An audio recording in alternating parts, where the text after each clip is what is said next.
En la primavera de 1962, un minero del carbón llamado Elias Hartwell descendió por un pozo bajo Centralia, Pensilvania, que había permanecido sellado durante casi 30 años. Llevaba una lámpara de carburo, una bolsa de herramientas de lona y un mapa dibujado a mano que le había entregado un capataz jubilado de la compañía. Cuando sacaron a Hartwell de vuelta a la superficie 14 horas después, su cabello se había vuelto del color de la ceniza de hueso, su lámpara había desaparecido y él se negó a hablar durante 9 días.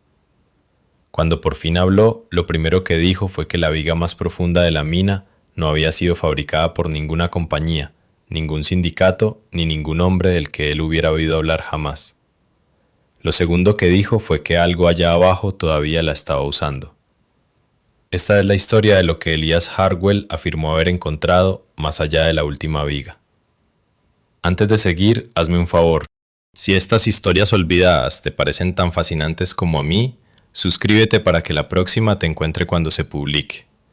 El algoritmo suele enterrar este tipo de investigación a menos que le indique lo contrario. Hartwell nació en 1919 en una casa adosada propiedad de la Lehigh Valley Coal Company. Su padre trabajaba las vetas. Su abuelo trabajaba las vetas. Para cuando Elías cumplió 16 años, ya estaba a 244 metros bajo tierra. Lo que lo distinguía era que escuchaba a los viejos. Escuchaba cuando los mineros jubilados contaban historias sobre ingenieros alemanes que aparecieron en 1903 con equipo de topografía que nadie reconocía. Escuchaba cuando un sacerdote irlandés mencionaba una cámara en la que su abuelo había entrado en 1881, con inscripciones en latín talladas en la piedra, aunque ningún romano había pisado jamás la región de Allegheny. Y escuchó cuando su propio padre, borracho una noche de diciembre de 1939, le dijo que la Lehigh Valley Coal Company tenía órdenes escritas explícitas de no excavar jamás más allá de cierta profundidad en el pozo número 7. Ese último detalle es el que importa. En febrero de 1962, un capataz jubilado llamado Wilhelm Brandt llamó a la puerta de Hartwell y le hizo una pregunta que nadie le había hecho a nadie en 30 años. Brandt le preguntó si quería ver qué había en el fondo del número 7. El número 7 había sido sellado en 1933. Oficialmente, la razón fue una bolsa de metano que había matado a 2 topógrafos. Extraoficialmente, según Brandt, los topógrafos no habían muerto por metano.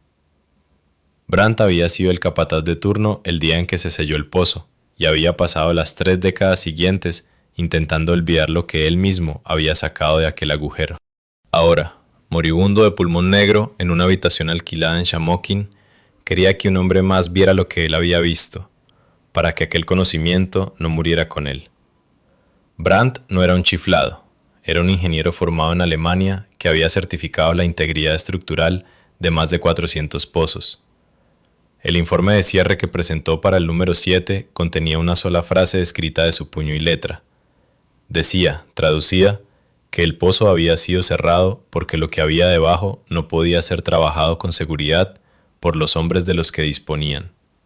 No mencionaba el metano, solo una frase que sugería que existían hombres capaces de trabajar con seguridad aquello que estaba allá abajo, y que la Lehigh Valley Coal Company no los tenía contratados. Hartwell aceptó ir. Tenía 43 años, estaba divorciado y estaba cansado de fingir que las historias que había escuchado de niño eran solo historias. El descenso tuvo lugar la noche del 11 de abril de 1962. Brandt no pudo bajar con él, pero se sentó en la superficie con una linterna de queroseno y un mapa dibujado a mano, y leía instrucciones a Hartwell a través de un teléfono de campaña instalado en el pozo. El mapa mostraba 27 vigas. El pozo, según Brandt, había sido medido deliberadamente de forma errónea en los registros oficiales. La profundidad real era casi el doble de lo que indicaba el mapa. Y más allá de la viga 27, la madera dejaba de ser madera. Los primeros 305 metros eran normales.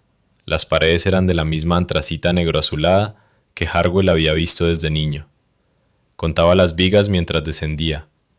Cada viga estaba numerada con pintura blanca desvaída, y cada 5 vigas había una pequeña placa de hierro atornillada a la roca. Las placas no llevaban estampado el logotipo de la Lehigh Valley Coal Company. No llevaban estampado ningún logotipo que Harwell reconociera.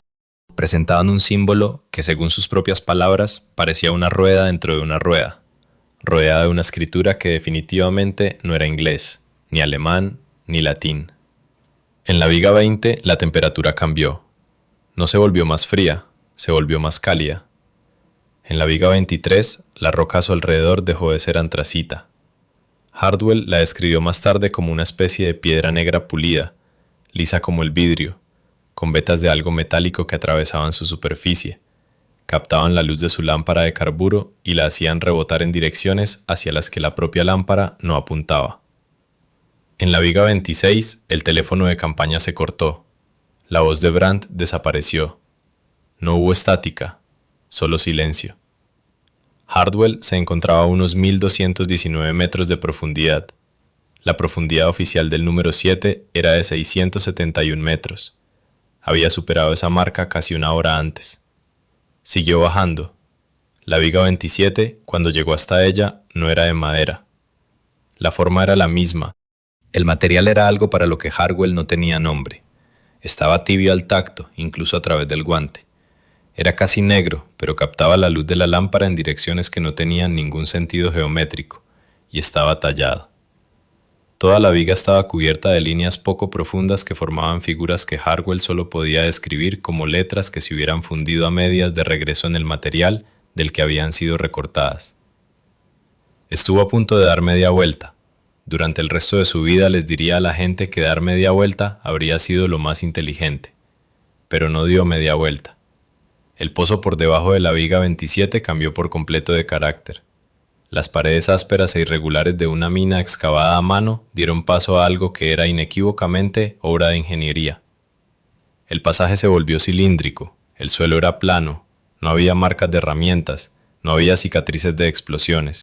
Las paredes eran de la misma piedra negra pulida, y a intervalos regulares había lo que Harwell describió como nichos, cada uno de los cuales contenía un único objeto. No tocó ninguno de ellos, siguió caminando. Un minero que desciende a un pozo de carbón sellado en Pensilvania en 1962 no debería encontrarse con pasajes cilíndricos de ingeniería, con nichos de exhibición tallados en piedra pulida. Alguien había construido aquel corredor, y quienquiera que lo hubiera construido lo había hecho mucho antes de 1933, porque la viga 27 estaba en la ruta de entrada. El corredor era anterior a la compañía que supuestamente había sellado el pozo. Aquí es donde entra la línea tartárica. Existe un cuerpo creciente de investigación independiente que sugiere que la historia oficial de Norteamérica, en particular el período entre 1700 y 1900, está incompleta de maneras que los historiadores convencionales se niegan a abordar. Aparecen edificios en fotografías antiguas que, según ningún registro, fueron construidos jamás. Ciudades figuran en mapas tempranos que ningún topógrafo ha explicado nunca. Los estilos arquitectónicos se repiten en distintos continentes, siguiendo patrones que la simple difusión cultural no puede justificar. El nombre de trabajo para la civilización que pudo haber dejado esos rastros es Tartaria. Lo que no está seriamente en disputa entre los investigadores dispuestos a mirar las pruebas es que falta algo en el registro. Lo que Harwell describió encaja en esa pieza faltante, casi con demasiada precisión. La piedra negra pulida con vetas metálicas coincide con descripciones de revistas de ingeniería del siglo XIX que fueron retiradas discretamente de circulación después de la Exposición de Chicago de 1893. La escritura fundida de la viga coincide con símbolos encontrados en artefactos recuperados de yacimientos de los constructores de túmulos en Ohio, artefactos que la institución Smithsonian catalogó célebremente en 1881 y luego, en 1894, declaró que nunca habían existido. Nada de esto es concluyente, todo ello es sugerente. Y Harwell, en 1962, no sabía nada de eso. Era simplemente un minero caminando por un corredor que no debería existir. El corredor terminaba en una cámara. Según el testimonio posterior de Harwell, la cámara era aproximadamente circular, de unos 12 metros de ancho, y estaba iluminada. Esa fue la palabra que utilizó, iluminada. No había lámpara, ni fuego, ni fuente evidente. La estancia estaba iluminada por un resplandor suave y uniforme que provenía de las propias paredes. Apagó su lámpara de carburo para asegurarse de que no lo estaba imaginando. No lo estaba imaginando. En el centro de la cámara había algo que al principio confundió con una pieza de equipo minero. Era metálico. Medía alrededor de 2,1 metros de alto. Tenía la forma general de un cilindro vertical montado sobre una base más ancha, con lo que parecían puertos o respiraderos dispuestos alrededor de su circunferencia. Caminó hacia él. Al acercarse, se dio cuenta de 2 cosas. La primera era que el dispositivo zumbaba. La segunda era que estaba caliente. Una bomba abandonada en un pozo sellado durante 30 años no zumba. Una bomba abandonada en un pozo sellado durante 30 años no genera calor. Se detuvo a unos 3 metros de distancia y escuchó. El zumbido no tenía el ritmo de un pistón ni el silbido de una turbina. Se parecía más, dijo él, al sonido de un diapasón que hubiera sido golpeado hacía mucho tiempo y que de alguna manera aún no hubiera dejado de vibrar. No tocó el dispositivo. Al otro lado de la cámara había una puerta. La puerta estaba sellada. El sello era una placa plana de la misma piedra negra, encajada a ras del marco de la puerta, sin bisagra, pestillo ni juntura visible. En el centro de la placa había un único símbolo tallado. Lo reconoció. Era la rueda dentro de una rueda. Alrededor de la puerta, incrustadas en la piedra circundante a la altura de los ojos, había 6 tallas más pequeñas. 5 eran mapas. Una mostraba el contorno de lo que podía ser la costa oriental de Norteamérica, pero con ríos que corrían por lugares donde hoy no corre ningún río. Una mostraba un continente circular que no aparece en ningún globo moderno. Otra mostraba lo que parecía el cielo nocturno, pero con constelaciones dispuestas en patrones que ningún astrónomo ha podido hacer coincidir con ninguna era de los últimos 10.000 años. La talla era un retrato de perfil de un rostro. El rostro era humano, o lo bastante cercano a lo humano, pero sus proporciones eran incorrectas de una manera que Harwell no podía articular del todo. Permaneció ante la puerta sellada entre 5 y 10 minutos. No intentó abrirla. Lo que sintió, diría años después, fue que la puerta no estaba cerrada para mantener algo fuera. Estaba cerrada para mantener algo dentro. Y lo que estuviera al otro lado era consciente de su presencia. Fue entonces cuando su lámpara de carburo se apagó. No parpadeó, no chisporroteó. Se apagó por completo, como si alguien hubiera metido la mano en la llama y la hubiera pellizcado. La cámara no quedó a oscuras. Las paredes seguían brillando. Él permaneció de pie en aquella luz suave y sin fuente, a 3 metros de una máquina zumbante que no podía explicar. Frente a una puerta sellada, de pronto estuvo seguro de que no debía abrirla, y se dio la vuelta y salió caminando.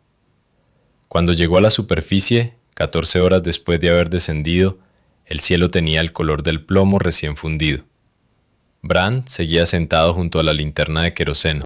El viejo capataz miró el rostro de Harwell, miró su cabello, que se había vuelto blanco durante el ascenso, y no le hizo ni una sola pregunta.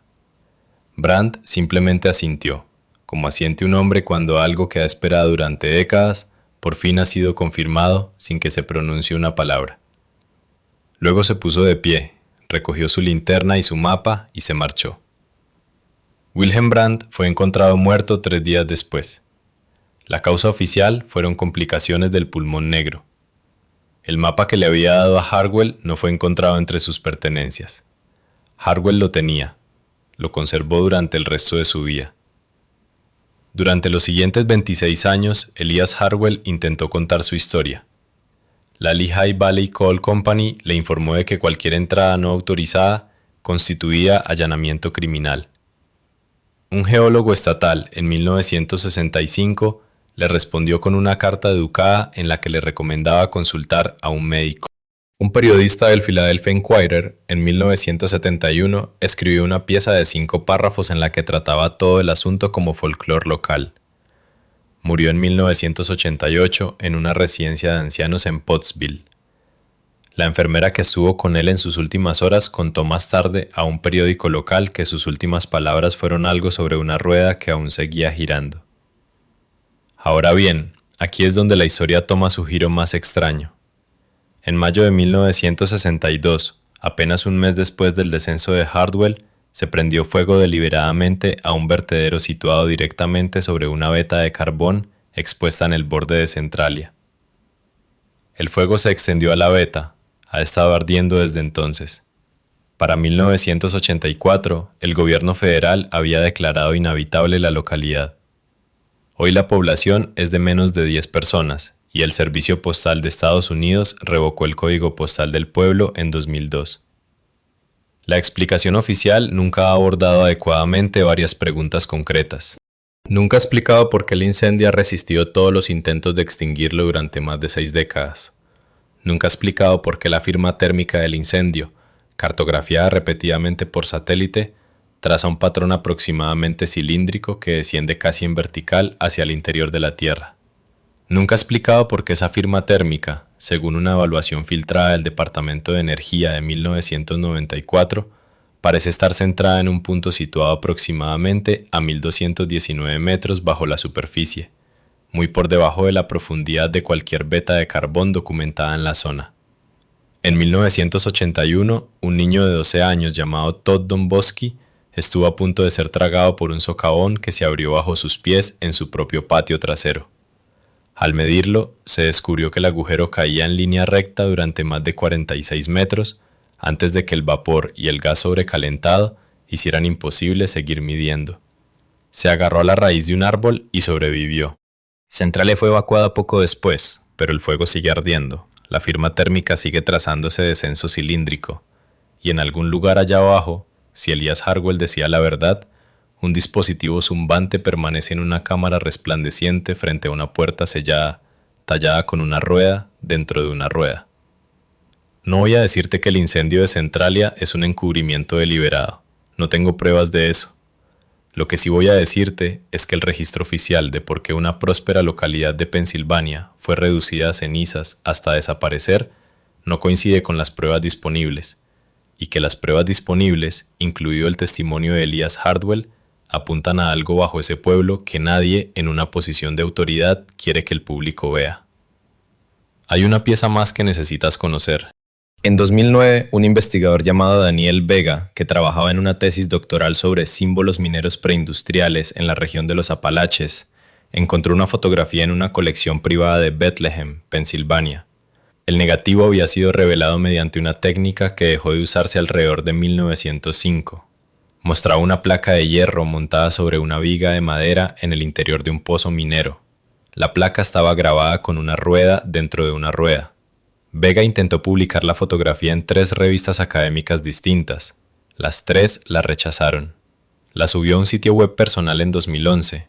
El sitio web fue retirado en 2012. El propio Vega dejó de publicar en 2013 y no ha concedido una entrevista pública desde entonces. La fotografía todavía existe. Un puñado de investigadores conserva copias. Coincide exactamente con la descripción de Hardwell. Elias Hardwell no era un hombre inculto en el sentido que importaba. Había pasado 26 años bajo tierra. Sabía cómo era el carbón. Sabía cómo era un pasaje diseñado por ingeniería. Sabía que cuando su lámpara se apagó frente a una puerta sellada, se encontraba en presencia de algo para lo que su civilización no tenía ningún marco de referencia. Y pasó el resto de su vida intentando hablarnos de ello, y nosotros no escuchamos. Tal vez haya llegado el momento de hacerlo. Si esta historia ha movido algo en ti, compártela con una persona, solo una. A la historia oficial de este país le faltan capítulos, y la única forma de que esos capítulos se escriban es que suficientes de nosotros nos neguemos a dejar de preguntar. Nos vemos en la próxima investigación. Hasta entonces, cuenta tus vigas.